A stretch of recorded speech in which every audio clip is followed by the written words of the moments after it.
Hey guys, Marstingen here, bringing you another Dragon Ball Z Dokkan battle video. And so yesterday on Twitter we got the official confirmation from the Dokkan accounts that the LR, Tapion and Minotia are coming to global as we suspected. I did a video about this the other day. They fill the time slot that they decided to release LR, Nappa and Vegeta last year. The final bait banner attempt before the anniversary. So obviously you guys have seen the title, summon or skip for these guys. I mean, this is probably one of the easiest versions of these that we've done, because for a lot of people this is going to be a very easy skip. The anniversary starts in just over 2 weeks. I think it's the date that the banners normally come out is the 9th, but obviously we do get a couple of things that come out before that. We have the countdown to the anniversary campaign for like the week before as well. So things are going to start picking up on global in the next week or so. Unfortunately, it has been a little bit of a dry spell, and these guys coming is pretty much the only thing we can expect until the proper countdown to the anniversary starts, aside from, of course, the awakening for the free-to-play trunks as well. So if we have a look at Tapion and Minotia, I do think they are a good, fun unit. Of course, the name of the category on global is Storied Figures. The original translation when they came out on JP was Warriors of Legend, and their category is a bit weird. I think Storied Figures is probably a slightly better name for it, because it has a lot of characters on here that I wouldn't necessarily say were legends. Like, I mean, Bardock. No one really knows about Bardock outside of, if you want to include the Bardock special where he fights Chilled, they obviously have some sort of like time loop shenanigans where he is in fact the first Super Saiyan that Chilled tells the rest of his family about. So it's essentially how Frieza knows about the legend of the Super Saiyan. But other than that, like, you know, it's kind of weird, especially Bardock's crew as well. Are they really Warriors of Legend? Like the Storied Figures. Figures is a weird choice. We talked about that on the Dokkan podcast last night, but I do think this one is a little bit better, but the category itself is kind of wonky. Their leader skill is obviously that category plus siblings bond, which is quite interesting. It does mean, of course, that if you have some big whales on your friends list and some of them do decide to go ahead and summon, if you have the Go Bros or any of the other units on those categories that have a more encompassing, like all types or super types leader skill, you can always pick up a Tapion and Minotia friend to give them a try. But the thing about them that's very weird, especially if you're going to be using them on any other team than their own, I guess, is the fact that one of the things that makes them so good is they have a support style passive, but it's for both of the categories that they lead. So Storied Figures, 2 key, attack and defense 20%, and then same again for Siblings Bond. So if you start using them on other teams, unless you're bringing a bunch of other units that do fit into those categories, you are losing a lot of their full potential. Like, imagine running them on movie heroes. Like, there's certain characters on there that will be on Siblings Bond or Storied Figures, but not a lot. Not like the big powerhouse units of that team. So these guys are a bit weird in terms of where they fit into other teams. But their leader skill is 150%. So obviously if you do pull them, you want to try out the new team. Or like I say, you want to bring like the Go Bros, run a Siblings Bond team with them as a friend. 150% is a very solid leader skill. They lower attack on their 12 key super, which is obviously useful for things like Super Battle Road. They greatly raise attack and massively lower defense on their 18 key. So their defense overall is okay. Attack and defense 130% at the start of the turn. Obviously they get both of the buffs from their support passive. They have a built-in medium chance of launching an additional super attack when you get the 18 key super. So obviously the chance to fire off that 12 key, which then can potentially lower the enemy's attack, is pretty useful. And then they reduce damage received by 13% within the same turn with each super attack performed. So obviously if you put them in slot 1, any attacks that they take before they attack, this isn't going to factor in. But if you're lucky enough to get their passive additional super, and of course if you pull dupes or give them additional attack skill orbs, you could super attack 3 times in the one turn, which is then going to give them 39% damage reduction, which on top of 130% defense at the start of the turn and LR stats is going to be pretty decent. But yeah, they're definitely not a slot 1 unit. So the big thing that is going to be riding on this is the fact that we still don't know at this time of recording whether or not we're going to get the EZA for AGL Tapion, because AGL Tapion, or the tech one I guess, are going to be the best link partner for these guys. But as they currently stand on global, you can't really use them in a lot of the harder events in the game. Like the AGL Tapion pre-EZA, whilst he does have 50% damage reduction, he doesn't have any other defense unless you're below 50% and have already had the transformation into Hirudegarn.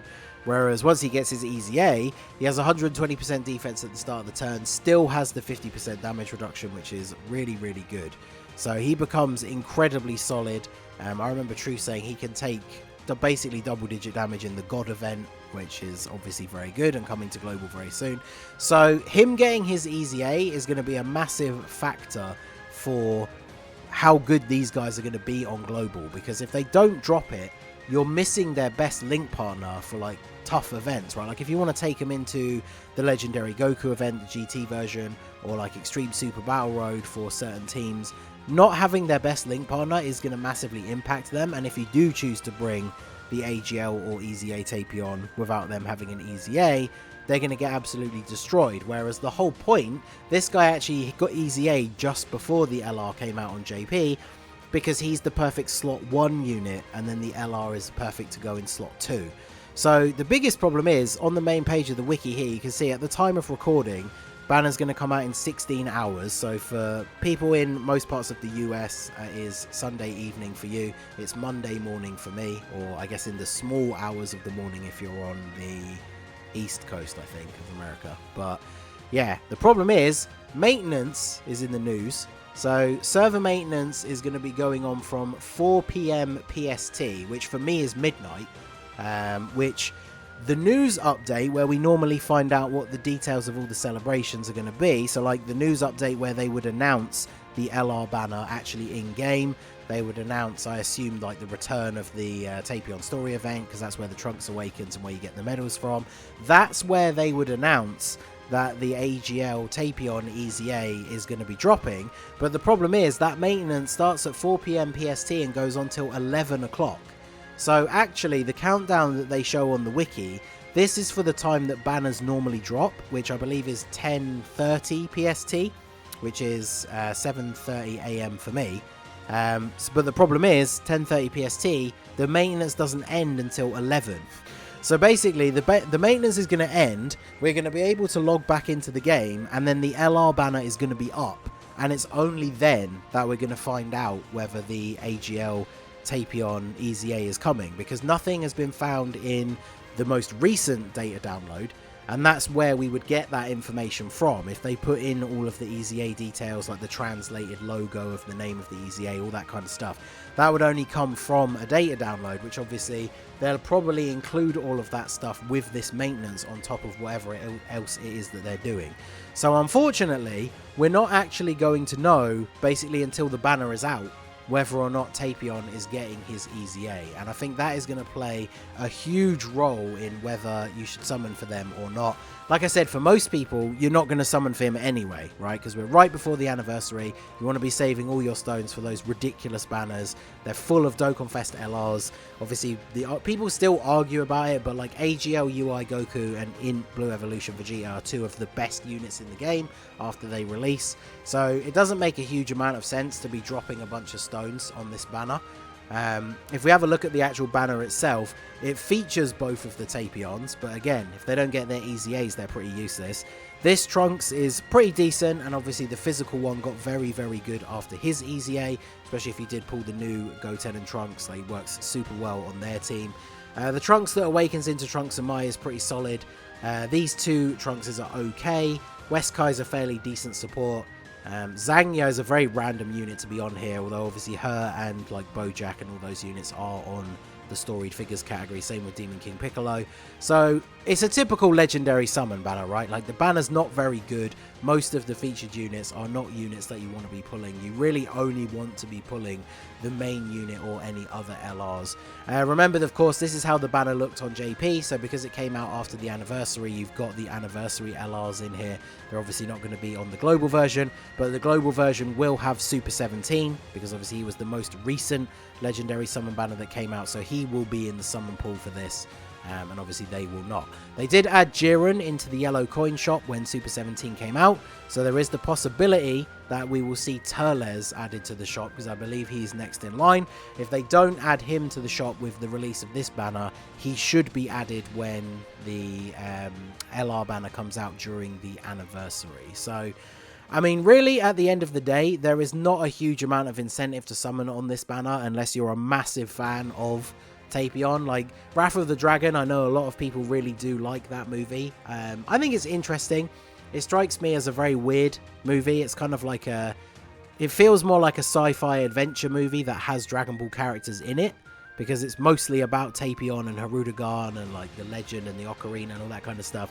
And then you only really get Z Fighter like involvement right near the end, but of course it ends with the Dragon Fist, which despite only having come from that movie originally, is like a massive favorite in the fandom of Goku's attacks, and has obviously made it into a ton of games and everything since then. So if you're a huge fan of Tapion, I can see the appeal, but just realistically, this close to the anniversary, I don't see a huge reason for anyone to be summoning on this banner. Pick up the sales if you're somebody who spends money, but you know, maybe throw a multi at it if you want to see how it goes, but I would not recommend doing too many summons on this banner. If they do add some sort of Pilaf Trove ticket, because we've seen that in the past, where they'll do a legendary summon ticket that gives you a 20 unit multi-summon with 3 SSRs guaranteed, but again, that doesn't guarantee you an LR, so if you spend money on the game, it could be worth doing that, because you're at least not wasting your stones that you want to be saving for the anniversary banners. But even if you do spend, I would probably say pick up that ticket pack if they do it, and then probably stop there, unless you're a massive whale, and then obviously you're going to summon on the banner regardless. But for most people, and definitely if you're free to play, you shouldn't even look at this. Don't even hover over the banner in case you accidentally summon, because you should be avoiding this banner like the plague. So let me know what you guys think down below. I know I've seen a couple of people in the comment section of the previous video who are big Tapion fans, and I do feel like you guys are probably going to be the only ones that are going to summon. I'll do a small summoning video for you guys tomorrow when the banner comes out, but I will probably only do like 3 or 4 multis, and if we don't get them, then that'll be that, because we want to go all out during the anniversary. And of course, when that anniversary LR banner drops in part 2, these guys will be in the pool because they're already out on global at that point. So there's a possibility you'll be able to pick them up from there. So I would recommend everybody just holds fast and goes all out for the anniversary. But let me know what you guys are planning down below in the comment section. If you are going to summon, good luck, and fingers crossed we do get Tapion's Easy A, because then even if you're not going to summon, that's some extra stones to go into the anniversary with. So let me know what you guys think down below. So that is going to be it for the video, guys. This has been the Master Ningen. Smash that like button, subscribe to the channel if you are new, check out the links down below for the Discord and the merch store, and I will see you all again soon. Have a good one.